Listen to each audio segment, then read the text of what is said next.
कोठेच नव्हते काही चंद्र सूर्य तारा नाही. तुम्ही म्हणाल आपलं म्हण आहे ना, लोक आपल्याला ते काय विचारतात, आधी आणलं की आधी बोला ना, आधी आणलं की आधी कोंबडी. कोंबडी का आणलं? आधी माया शक्ती म्हणते पूर्वी कोठेची नव्हते काही चंद्र सूर्य तारा नाही. आणि मग मी काय केलं? पती जन्मला माझी पुत्री, मी झाले तयाची नवरी. या ब्रह्मांडामध्ये फक्त या पृथ्वी तलावरच नाही, या एका ब्रह्मांडामध्ये नाही, तर असे अनेक ब्रह्मांड जी आदिशक्ती आपल्या अंतरंगामध्ये घेऊन बसलेली आहे. ती आदिशक्ती पहिली एकटीच होती. नंतर तिने ब्रह्मा विष्णू महेश यांची निर्मिती केली आणि भगवान महादेवाला तिने काय केलेलं? पती म्हणून वर्णन केलेलं आहे. आपल्या महाराष्ट्र संपूर्ण देशामध्ये 52 शक्तिपीठ आहे. त्याच्यापैकी 3.5 शक्तिपीठ ही आपल्या महाराष्ट्रामध्ये आहे आणि त्याच्यापैकी कोकणामध्ये तर अनंत देवीची रूप आहे. कारण ज्या वेळेला दक्ष प्रजापतीने माता सतीचा अपमान केला, आपल्या पतीचा अपमान झाला, म्हणून जिने योगाग्नीमध्ये आपलं शरीर जाळून घेतलं. आता आपलं म्हणतंय, आता बायका नवऱ्याचे अपमान करतात ना.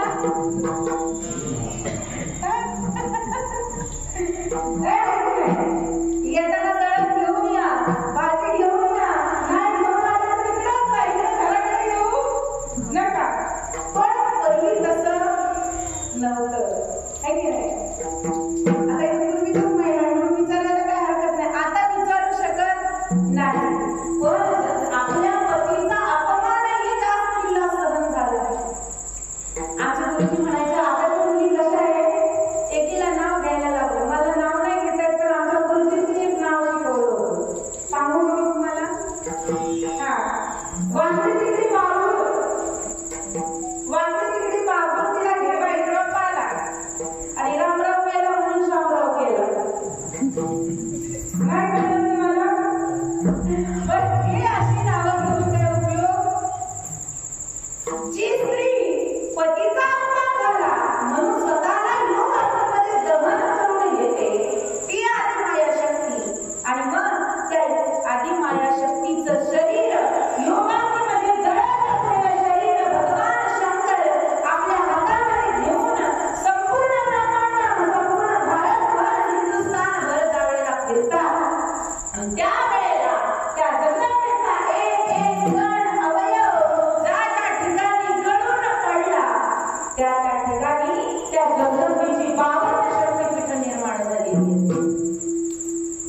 म्हणून ही 52 शक्तिपीठ आपल्या संपूर्ण हिंदुस्थानामध्ये आहेत. आणि त्या देवीचं महत्व एवढं आहे की ज्या वेळेला कुठल्या ब्रह्मा विष्णू महेश अग्नी इंद्र चंद्र सूर्य सगळ्यांकडून ज्या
यायला हवं की नाही?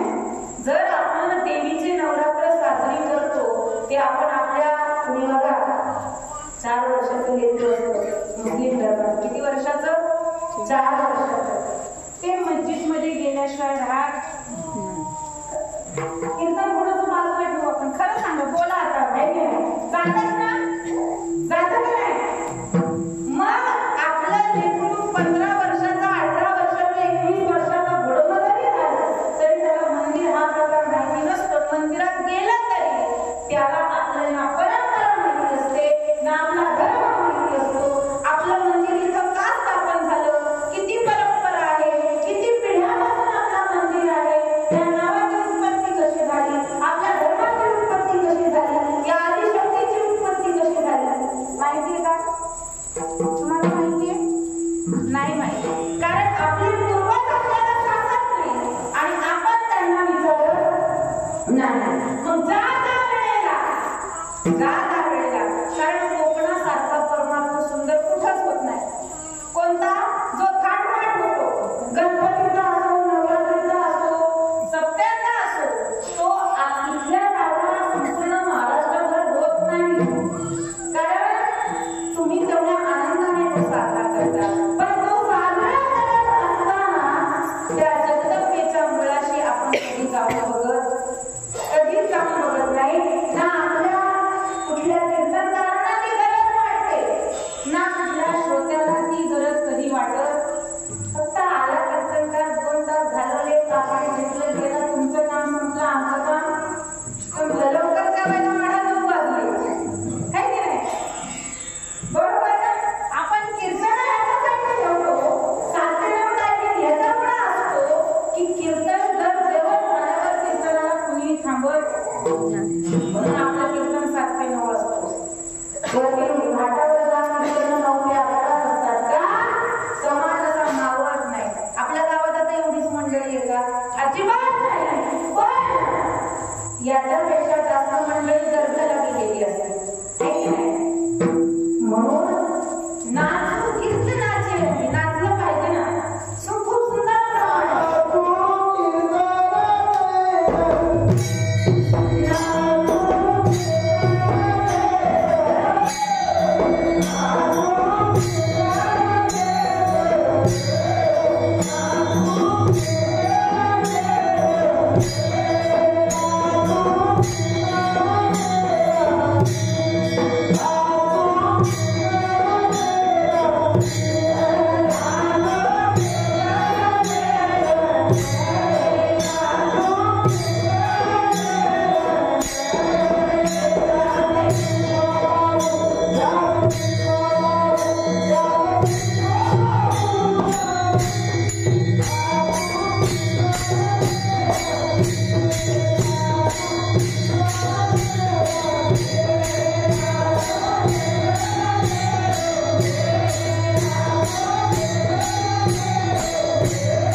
तिथं काय असतं?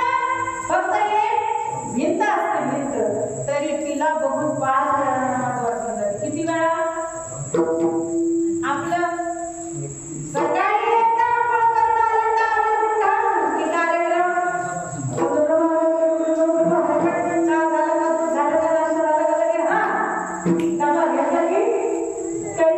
आपल्या मुलांना किंवा आपल्या मुलींना आपल्या हिंदुत्वाची लाज वाटते, कारण आपण ते त्यांना शिकवले. बरोबर ना? मग जे पेरलं तेच उगवतं. बीज बोले बबूल का तो आम कहाँ से खाए, है की नाही? हापूस आंबा कोकणात प्रसिद्ध आहे, पण ज्याने बाजरीची झाडं लावली त्याला खाता येईल का? नाही आहे की नाही? ज्याने बाग लावली हापूसची त्याला समजणं मिळणार आहे. म्हणून ही संस्कृती समजून घेणं फार अवघड आहे. कारण आपला विश्वास असला त्या जगदंबेवर तर मागे पुढे आहे सांभाळी तर आहे आधाराने वाराया. पण आपण म्हणतच नाही. कधी आपण देवाला शरण जातो का? आपण शेजाऱ्याला शरण जातो. असा बांधाला बांध मेल्यानंतर हाही काय येत नाही, तोही काय येत नाही, पण आपण गेल्याशिवाय राहत नाही. पण कधी आपण भगवंताला असं जातो का? मी शरण तुला जय देवा, जय देवा, जगदंबे का? कुठं जी सुख शांती आपल्याला मिळत नाही. सगळीकडून आपण वैतागतो, पण ज्या वेळेला भगवंताच्या किंवा त्या जगदंबेच्या पायाशी आपण जातो, तिथं गेल्यानंतर कसं वाटतं? समाधान वाटतं की नाही?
फक्त प्रेमच असतं.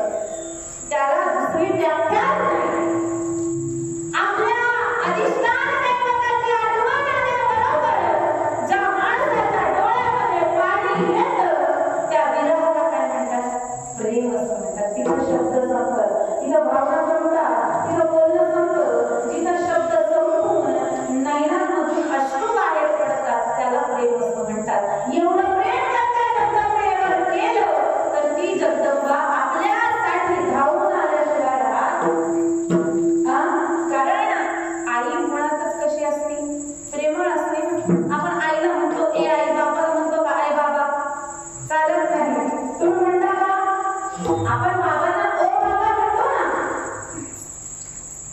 म्हणून जीवनामध्ये सामान्य आई, जन्म देणारी सामान्य आई जर लेकरावर एवढा पदर धरू शकते, कुणाची हिंमत आहे? किती भांडखोर लेकरू असू द्या, किती भांडखोर असू द्या, 10 गाड्या भांडायला आल्या तरी ती म्हणते ए निघा तुम्ही, माझं पोरगं किंवा माझी पोरगी असं करणार. पदर ठरवून उभी राहते. मग त्यावेळेला सामान्य आई आपल्या लेकरासाठी एवढा पदर ठेवू शकते. मग ही तर जगाची आई आहे, तिच्याकडे जर रडत आलं तर ती काय करणार नाही? सगळं काही केल्याशिवाय राहणार. पण आपण कधी तिच्याजवळ रडत, कधीच आपण देवाजवळ कधीच रडत नाही, कधीच रडत नाही. आपण तिच्याजवळ रडू, तिच्याजवळ रडू, त्याच्याजवळ रडू. अरे जो स्वतःच दुःखी आहे तो तुमचं दुःख काय दूर करणार आहे? बरोबर ना? ज्याच्याकडे स्वतःच दुःख आहे तो दुसऱ्याचं दुःख दूर करू शकत नाही. ज्याच्या अंतःकरणामध्ये प्रेम आहे, सुख आहे, तो दुसऱ्याला प्रेम आणि सुख देऊ शकतो. म्हणून भगवंताच्या त्या जगदंबेकडे मोठं सुख आहे. ती आई म्हणून आपल्यावर पांघरून घालत असते. तिला म्हणलं पाहिजे कधी कधी, कसं सांगू तुला तुझ्यासाठी जीव लागला धुरणीला धुरणीला. जशी एखादी सासूरवाशी नांदायला गेल्याच्या नंतर एखादा माणूस रस्त्यामध्ये भेटला त्याला निरोप सांगते, सांग निरोप माता, त्या माता माऊली आलेला. कसं सांगू तुला जगाचं प्रेम, तुझ्यासाठी जीव लागला धुरणीला धुरणीला.